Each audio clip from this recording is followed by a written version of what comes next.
to be a successful business owner, you can't be a micromanager. If you try to control everything that everybody does, you'll never get anywhere because you're going to have employee turnover and you can only be in so many places at one time. You gotta hire people you can trust. And whether you feel like you can trust them or not, you got to let them prove themselves. And if they break your trust, you got to be willing to let them go. But if they earn your trust, you got to trust them to do their jobs. Hello, my friends, and welcome to the Real Pasadena Podcast. This show is dedicated to sharing the experiences of local business owners and inspiring the next generation of entrepreneurs here in Pasadena, Maryland, and beyond. My guest on this episode is Barnabas Domowski, owner of Maryland Decking and several other outdoor living companies. Barnabas is an Army veteran who specialized in logistics and intel when deployed to Iraq. After returning home, he started picking up construction jobs for friends and family while also working at the Port of Baltimore. In 2014, the war on coal forced Barnabas out of his job at the port and, with the support of his wife, into the world of entrepreneurship. In our interview, Barnabas shares his passion for building businesses, how hiring experienced professionals allowed him to grow, and the importance of making short-term sacrifices for long-term gains.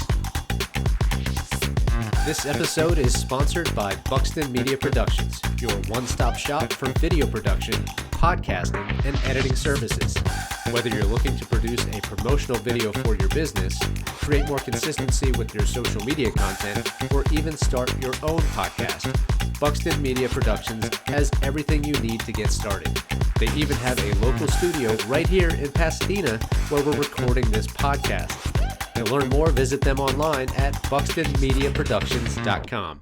Well, welcome to the podcast. Thanks for having me on. I appreciate it. Yeah, this will be fun. So to get started, let's talk about kind of the story that led you into deciding to get into business for yourself. And then, I know you have multiple ventures going on. In our recent conversation, you mentioned kind of your passion now is actually building the actual businesses. So I want to talk about the process in which you approach building a business. But to start with, how did you even end up going down this path? So it's actually a story of necessity, than passion, and it's turned into a passion over time. Really found what I enjoyed doing. So expanding a little bit on my background, I joined the Army in 2007, and 2013, I deployed to Iraq and came back home from that. Got married to my wife Nicole, that I'm still with now, and in trying to grow a career and bouncing around to a few different jobs, I had worked at landscaping companies and construction companies prior to the Army, and I had a lot of neighbors and family asking me for help with their projects. So I started just doing a little bit of the construction on the side. And then in 2013, 2014, I was working for a coal import-export company out of the Port of Baltimore. And my schedule was, I only worked 50% of the time. So the other half the time, I was building for friends and family, building decks, building patios, doing that sort of thing. In 2014, economy started to get really rough. There was the big, the quote-unquote war on coal. And that led to the beginning of 2015. They laid off 2/3 of the company. So I took my severance from them and was going to originally look for another job. My wife really pushed me. She's like, you've always talked about wanting to run your own business. She was like, if you're going to take the step now. And that was when I took the plunge, went for it, and it worked out really well. My wife has been my number one supporter the whole time. And right after I started the company, she got a promotion at work, and it really allowed me to really feed off of her success to drive my success, but she took a lot of the pressure off me. And I owe most of my success to my wife. I'll always give her credit first for everything. But from 2015 till 2018, I was building everything myself, selling everything myself. I started hiring a couple employees. I just had 3 guys working for me. And as I kept going, talking with my wife, doing industry research, doing everything, I really decided that I wanted to run a business rather than work a job for myself. And So starting in around 2018 is when I really made the drive to hire employees, hire office staff, hire estimators, hire everybody to do all the roles that I was wearing every single hat. Yeah. And really took from about 18 to 21 to really, really do that. And then in 21, I started stepping back and saying, hey, now I actually have a company, not just a job. And I took that to allow me to start a couple other ventures. And as I started a couple other ventures with other partners and for myself, I really realized that the biggest part that I had enjoyed was growing from nothing to something. And that's when we decided to start expanding a little bit more of the services. I hired managers in that had industry experience in the areas that I didn't know and I wasn't as experienced in, that we had a lot of customers that they asked for it and we weren't able to offer it in the past. So then I said, okay, I'll hire these guys that have, 10, 15, 20 years of industry experience. They come in, they're teaching me how to do, these things, and they're teaching the employees. And then from there, it was a spinoff to, we're going to create an entire division, to market it and to be able to do all that. And then, once you do the first one, then you're like, oh man, now it's time to do a second one. Then you got two and you're like, well, do I stop here? Do I want another one? And, I've really enjoyed that over the last 3-4 years, growing the different divisions and growing new companies, and realized I really have a knack for it. And talking with other business owners, so many of them are like, that's what I struggle with, is building the business part. They're really good at doing their jobs. They're really good at providing a service. But when it comes to like managing people, it's a different problem. It's a different stress. It's a different responsibility. But I found that I really have a knack for it, and it's really what I enjoy doing. Yeah, so let's break that down. There's a lot in there to unpack, and I definitely want to. I'm glad you mentioned your wife and the support that she gave you. I want to come back to that. I want to talk about the growth. Let's go specifically with the first company. Is that Maryland Decking? Maryland Decking. Okay, so Maryland Decking was the first one. Let's talk about what that looked like initially when you got started. You said you were basically doing projects yourself, right? You were very hands-on. I was doing everything. In 2012 to 2014, I was, it was just a side thing. 2015, when we took it full time, I was still doing everything, and I hired 2 employees. So there was just 3 of us. When I had to run and go do estimates, pick up materials, do whatever like that, they stayed on the job sites, or they'd be working on a large project. I'd go knock out a small project on my own. It was a lot of long days, nights, and weeks, but I was wearing all the hats. And sorry, real quick, with the Army, I've always appreciated you're very detail oriented, very analytical, very good with numbers, and I think that comes from what you were doing in the military, right? Definitely, I did intel in the Army, and when I deployed to Iraq, we had a logistical mission, so all I did was logistics for that, and then when I was doing coal import-export, again, it was a logistical job. Yeah. And I feel like logistics ties directly into management. All logistics is managing a bunch of moving pieces, and that's what managing is. It's just with people instead of items. Now, have you always kind of had a knack for that? Did you excel in certain, say, classes or subjects in school or did you just... Maybe like with math, I was terrible at algebra. I was great at geometry. I was good, good with shapes and manipulations, but I wasn't good at memorizing formulas. I have a partially photogenic brain, which helps a ton, but I'm terrible with words.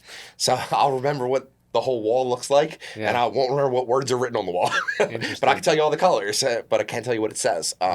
So it's a little bit funny how my brain works. And the biggest thing that I've learned with growing businesses is to hire people to do the things I'm not good at, instead of trying to always push my way through and do absolutely everything. It's hire people to do the things that I'm weak at.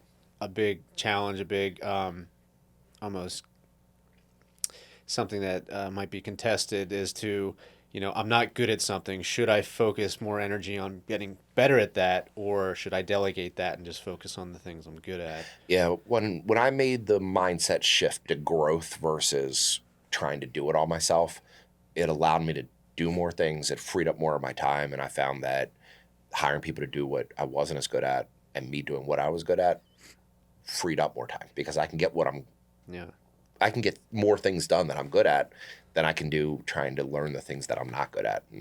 And then if you take away the tasks that drag you down, do the ones you're good at, and then eventually you hire to replace, each portion of everything. Yeah.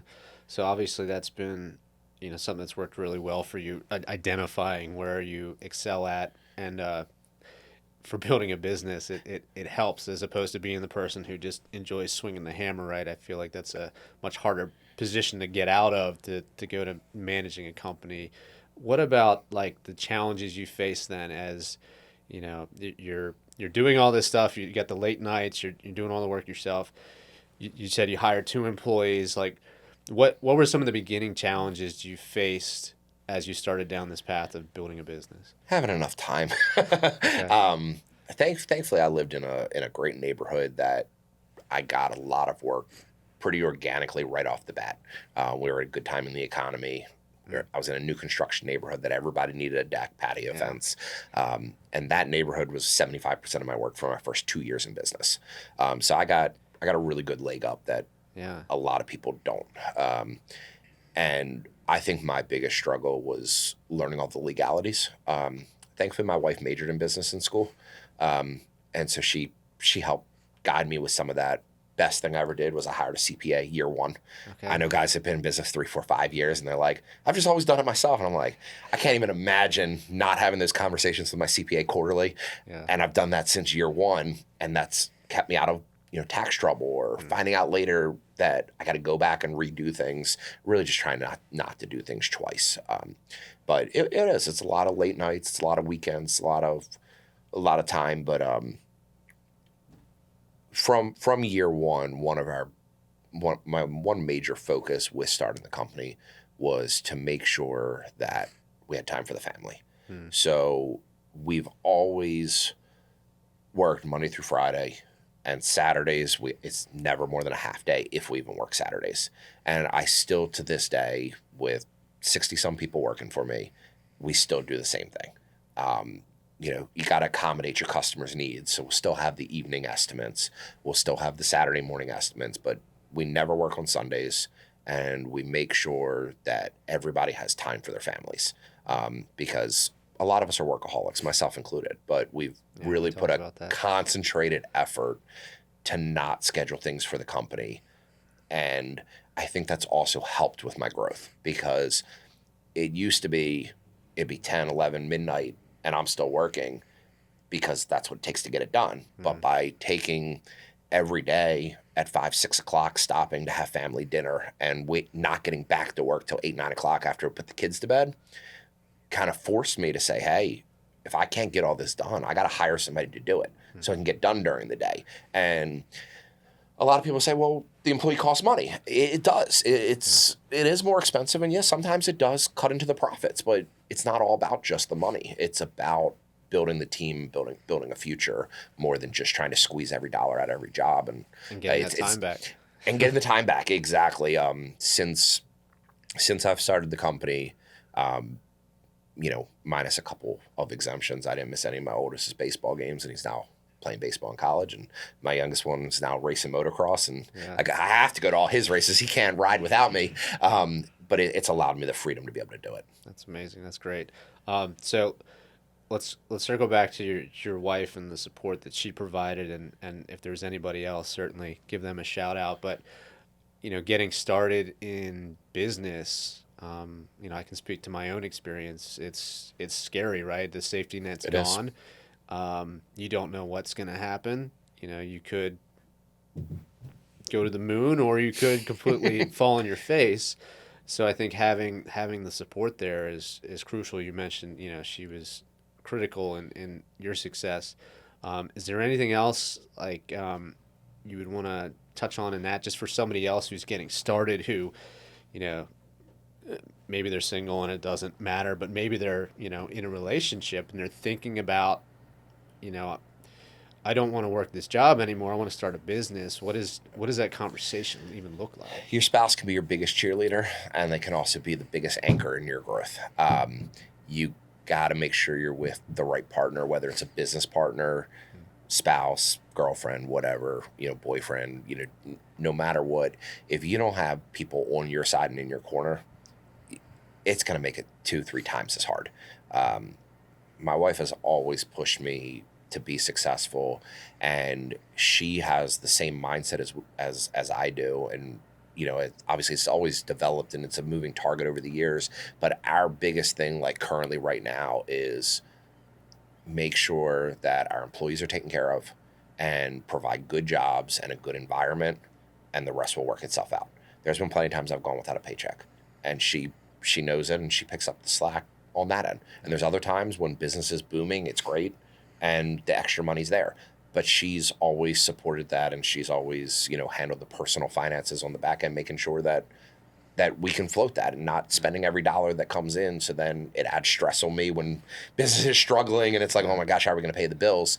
So she's always been there to support me like that. And I've talked to other people that have started businesses, and they're like, well, wife, girlfriend, whatever, I'm not bringing this money home. I'm not doing that. I can't hire an employee. And I'm like, well, you got to look at the long-term picture. And my favorite saying is short-term sacrifice, long-term gain.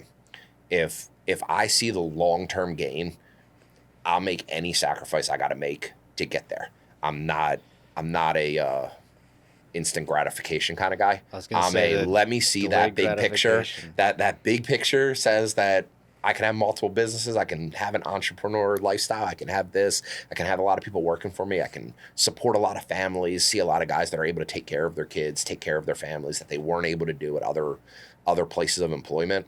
That to me, that's the real, that's what I really get out of it, and that's what I really like to see. Yeah.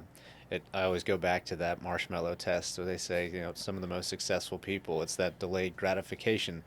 I can give you one marshmallow now, or you can wait 10 minutes. And I'll give you 2 marshmallows. And the ones who select 2 tend to have the characteristics to become more successful, which is really, really interesting. All right, so let's. Is there anybody else, I guess, to touch upon the success that you've had in developing partnerships, relationships, outside getting started? I know you said you got a partner when you first started. It sounds like maybe those have changed, but now you've got multiple businesses. What does that look like in the success? Look, it's not all rainbows and unicorns. I started Maryland Decking with a partner, and I got sued for his portion of the business a couple years later because he didn't want to come and tell me to my face that he wanted out. So he just did it through a law office. It was a very stressful 6 months that I had a 90-day timeline to buy him out, and all the communication had to be through a lawyer, and it was something I had never experienced before, and it was all had to be done legally. He owned other companies, and he had lawyers. We were only 2 years into the company. There wasn't a lot of income or funds, and but we scraped it together. We figured it out, and I think ultimately it was God's plan for me, because that happened, and we had 5 times growth the next year following that, and if he had waited another year before he decided he wanted out, it would have cost me 5 times as much to buy him out. So in the long run, I think it was good. I have Alyssa, my VP. She was a godsend. She's been with me 6 years now. She runs the day-to-day of the entire company. If I didn't find her, who knows where the company would be, because I'd still be doing a lot of that work. Good employees are very tough to find. I have a business development guy that works with me now that I hired on, and he's helped me with getting a lot of the new ventures off the road and doing a lot of the grunt work, the leg work, and all of that stuff. Is he helping with hiring of employees, or is... It's a combination of all of it. Like? I still stay involved, even with all the companies, with interviews. Obviously, I'm doing the business forecasting, the future businessing and all that.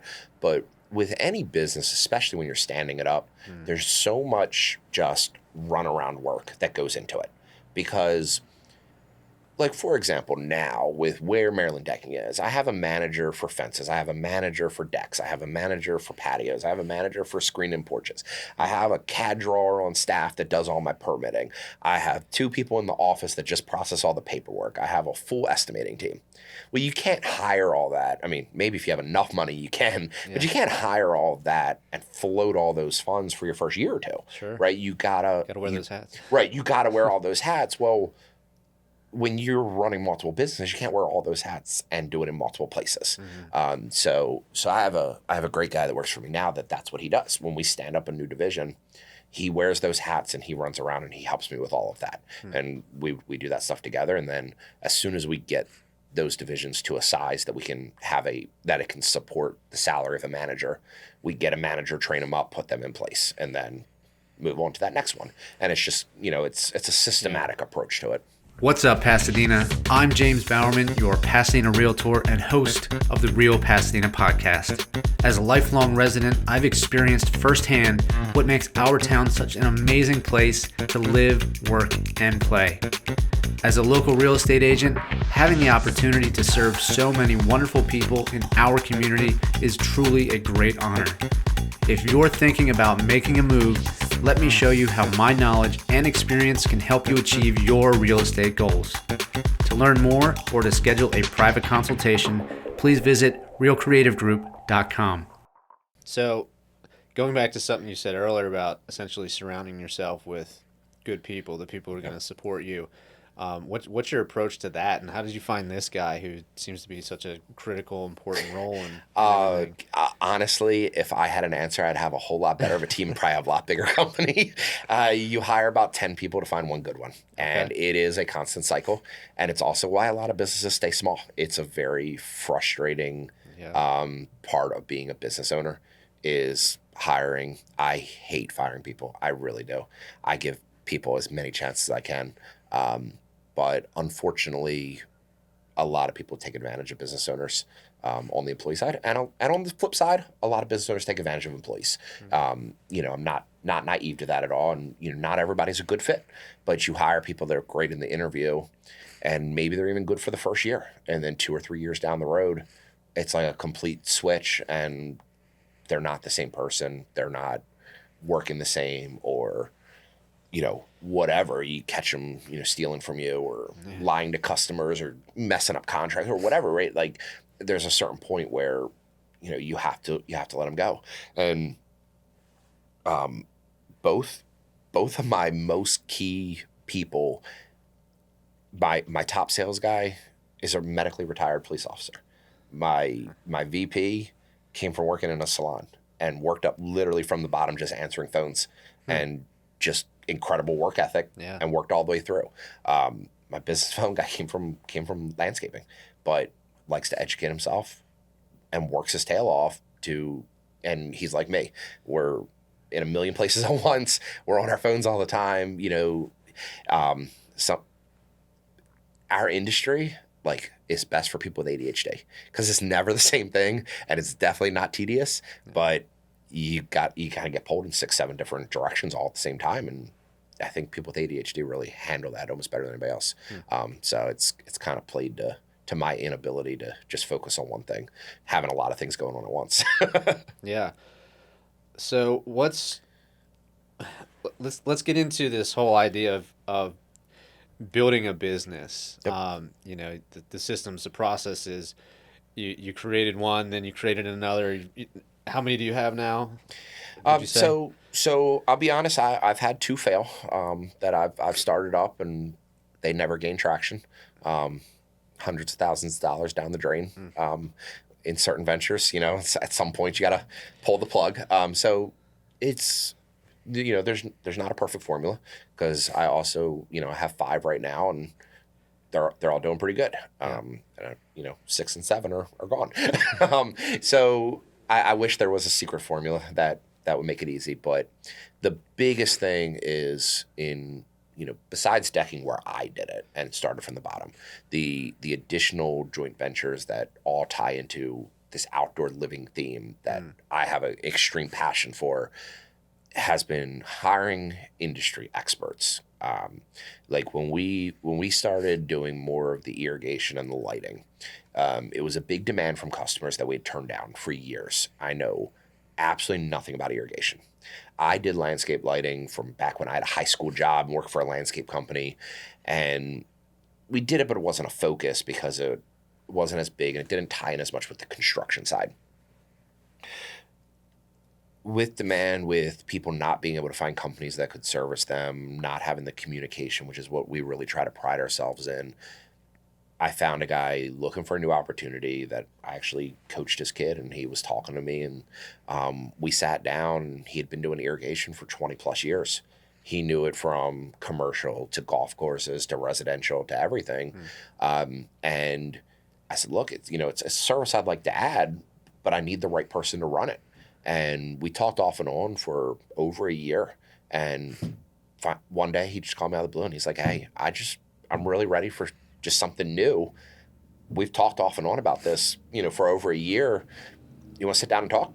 We sat down and talked, and a few weeks later, Lighting and Sprinklers was created, filed all the trade names, did all of that, and it takes time. That first year is always a struggle, but here we are 2.5 years later and got 3 employees on that side, and it's running independently. We're doing, holiday Christmas lights, which is a huge part of our business now, and everything like that. And it was for the best. It really turned out well. Yeah, I love how you've tied everything together, right? You've found things almost like on the side where it's like, okay, there's a need for this, and it's related to what we're already doing. At what point do you kind of identify to say, like, this is something worth starting a new venture around versus, maybe the two that failed, there just wasn't enough demand for it? The new ventures start when you have a need for marketing. Okay. So if I tried to market irrigation and lighting under the Maryland Decking name, it would get lost in the mix. You know what I mean? Like brand confusion in a bit? Well, if somebody Googles irrigation and I'm paying for all this SEO work and I'm paying for advertising and I'm spending all this money, and you open up your front page of Google and you're like, I need a sprinkler repair in Pasadena, and the first result is Maryland Decking. You scroll past it. Yeah, well, that's a decking company. Yeah. I don't need that. Most people don't even understand how Google ads work and that I paid to be that top spot. Yeah. But you pop that open, it says Lighting and Sprinklers.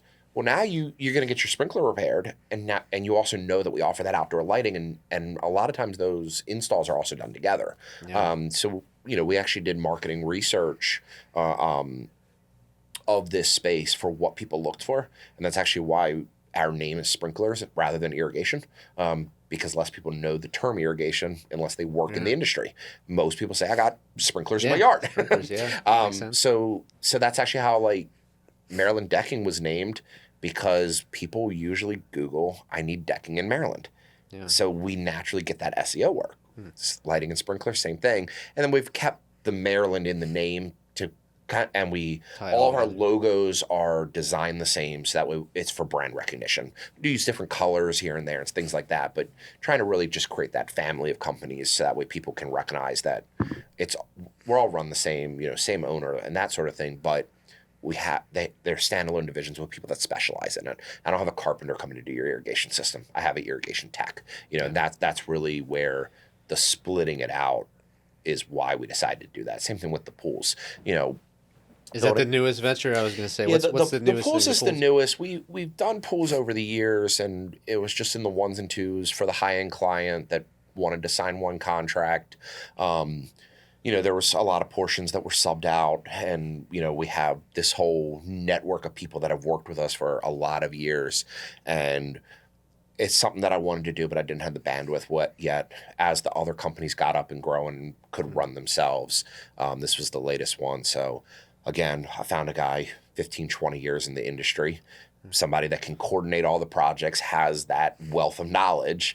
And I said, all right, you're going to be that guy that's going to run all these projects. I got the manpower, I got the equipment, I got everything else. We've already built, multiple ones in the past.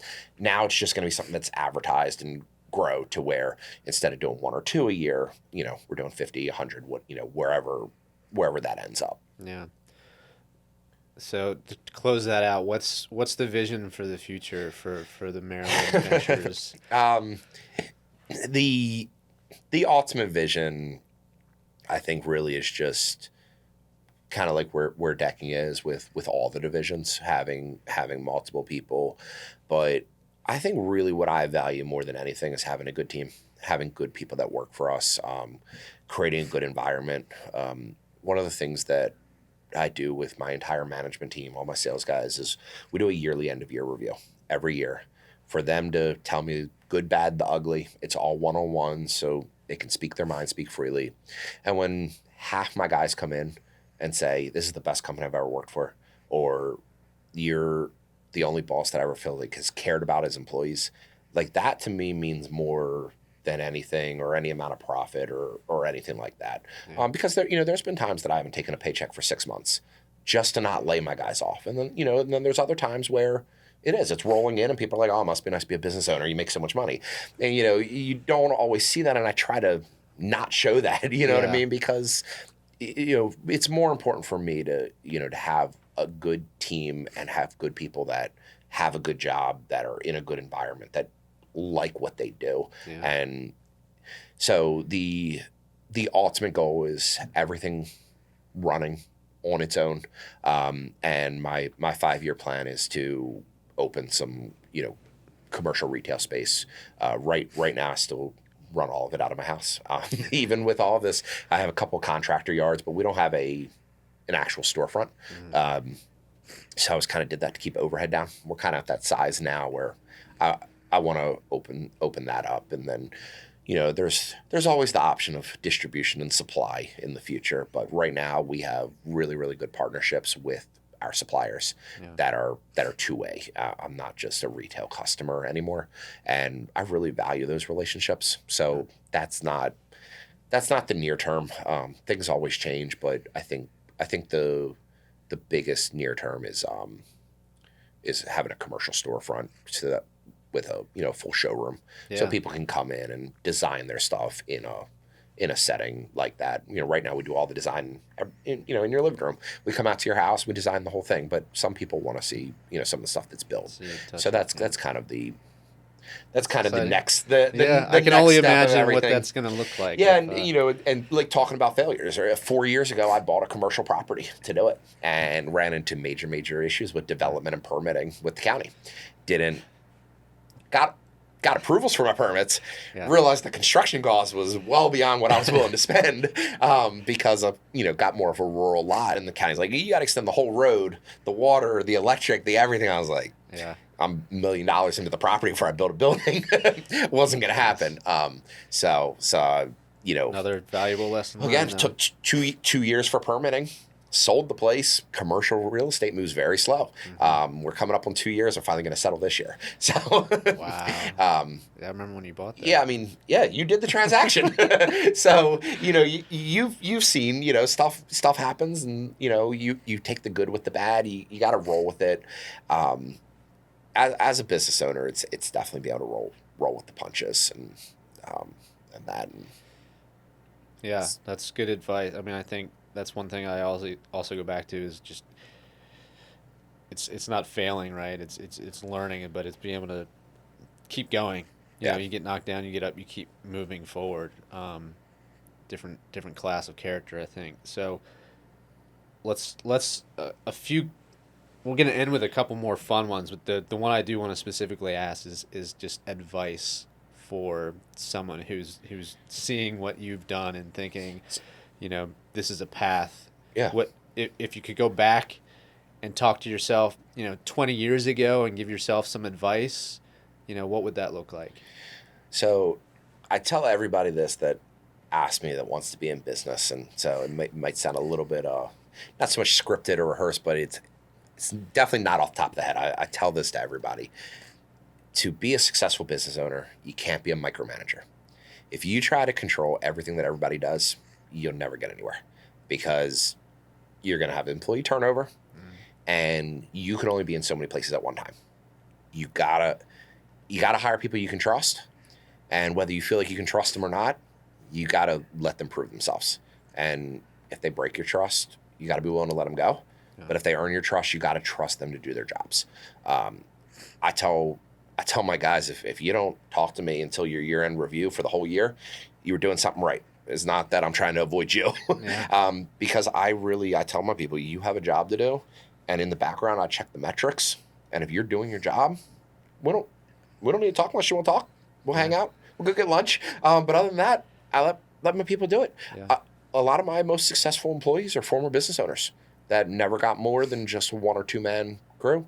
And most of them didn't like working for companies because of micromanagers. They work for me and we'll talk every 6 months.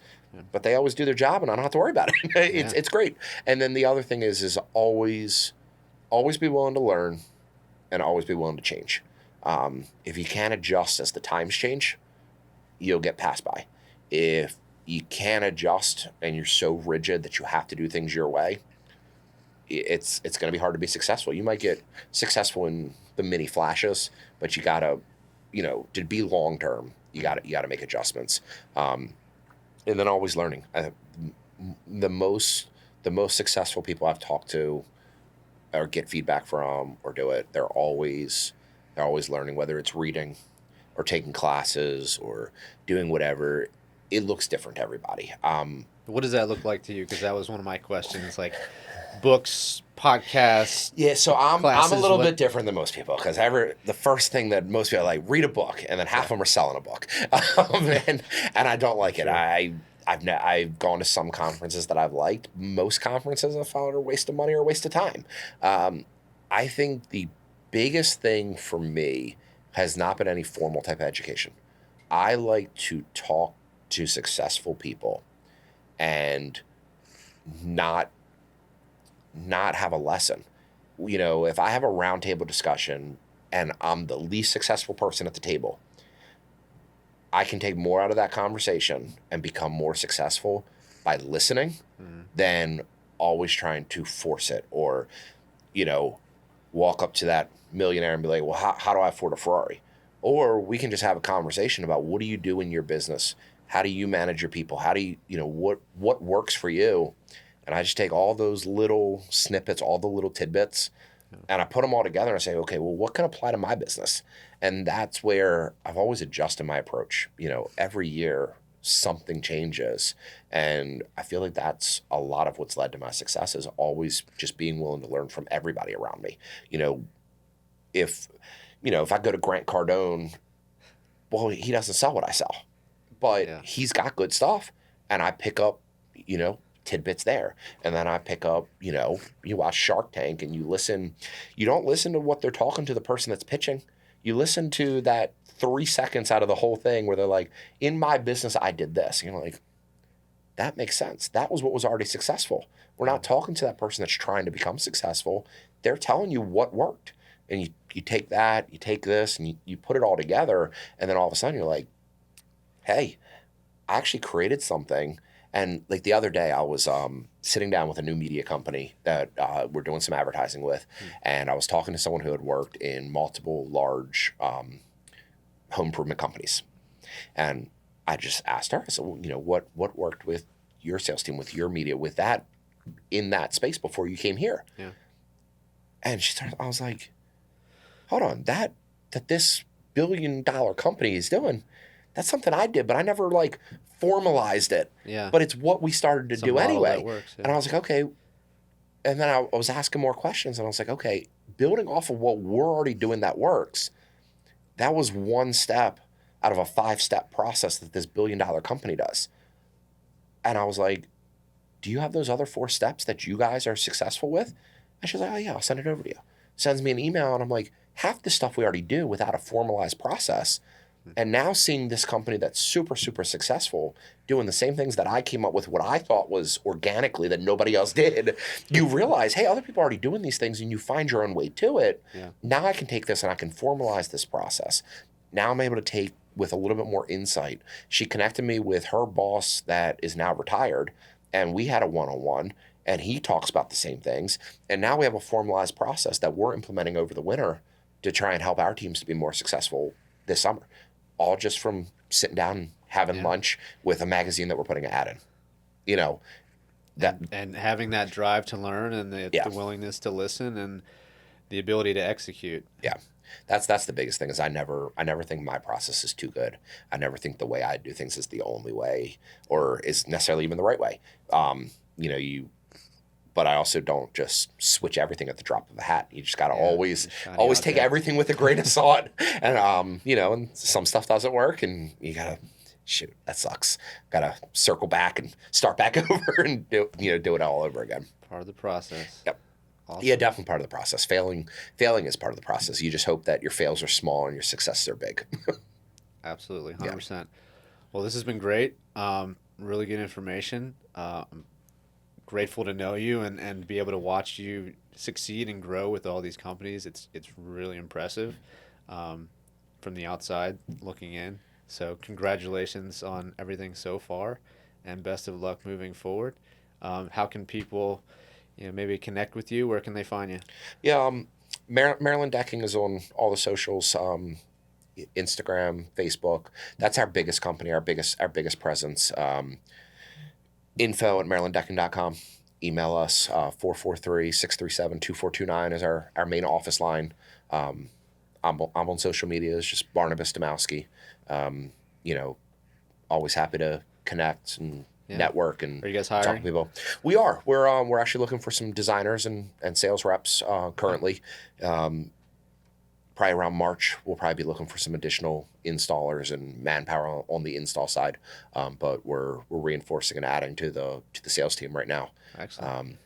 Well, it sounds that's our main position. You got a lot of people that love to work for you, so I wanted to ask the question in case somebody's out there and maybe they don't want to run the business, but they want to work for somebody who's really doing a great job. So Thank you. It's been awesome watching your growth as well. When we started together, you were just starting out on your journey as well, and I still remember back to a conversation we had. It was probably around 2019, 2020, right before all the COVID hit. Yeah. And you said something that always stuck out to me, and it makes sense where you are now, whether or not you ever even remember this or you even realize it. I'm waiting but for you it. said, I'm a media company that does real estate.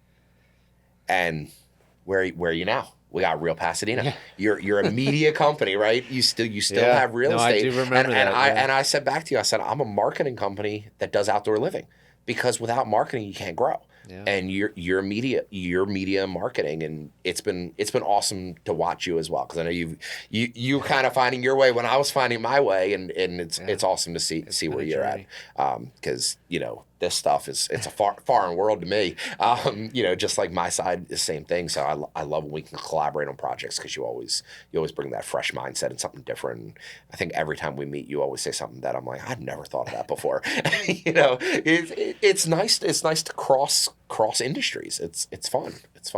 Yeah. Awesome. So, well, thanks again. Yeah. Appreciate you being here. Thanks for having me on. I appreciate it. Thank you for listening to this week's episode of the Real Pasadena Podcast. If you enjoyed the show, please subscribe and leave us a 5-star review. Real Pasadena is your local online source where we cover the real news and highlight the real people impacting our community. Be sure to check us out at realpasadenamd.com, where you'll also find all the show notes and additional episodes of the podcast. Thanks again for listening, and until next time, be well, my friends.